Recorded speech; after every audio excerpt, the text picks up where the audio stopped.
RICOR stands for Risk-Based Consenting of Offshore Renewable Energy, and it's a Horizon 2020 project comprising partners from across Europe who are interested in looking cheaper and quicker ways of consenting offshore renewable projects. And it's all about helping decision makers manage the risks associated with the impacts of these new technologies, tidal turbines, wave energy devices, floating offshore wind farms, which can have environmental impacts, but these impacts have scientific uncertainty associated with them because we're in Western Europe pioneering these technologies. They've never been deployed in the environment before, and so we don't really understand what the consequences of deployment actually are in reality, at least not until we deploy some and find out. There are partners from across Europe in the RICOR project. The project is led by Robert Gordon University in Aberdeen, and we are the project coordinator.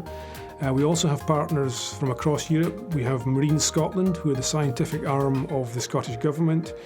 We have University College Cork from Ireland. We have ASDI Technalia from Spain, WaveEC from Portugal, and eCube from France. So we have a fairly strong cross-European consortium who are all working in this area of offshore renewable energy consenting. So the non-technical barriers that are slowing down the development of this sector are ultimately cost and uncertainty.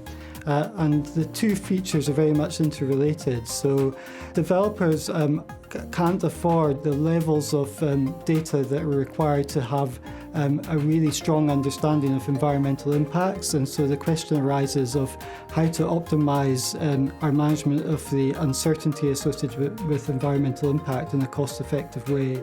And so it's about combining cost and uncertainty in a way that makes sense. Renewable energy devices are new, they're a new technology, they're being introduced into the marine environment, which is probably not a new environment for things to be introduced into, but because the devices are new, we don't really understand how that interacts with the marine environment, the creatures that live in the marine environment, the actual habitats that are there.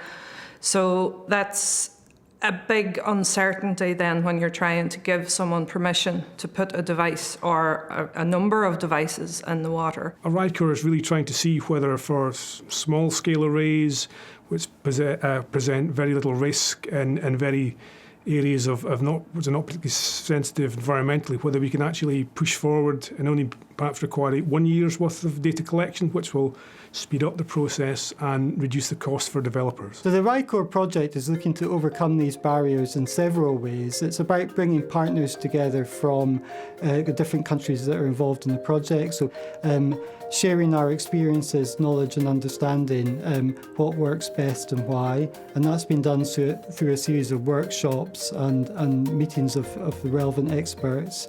It's also been done through the preparation of reports delivering against a set of tasks that have been identified before the outset of the project. We've brought people together from different countries, so we've given them an opportunity to talk about the consenting systems within their countries, how they incorporate risk into their approaches at the minute, into their planning approaches, into their management approaches.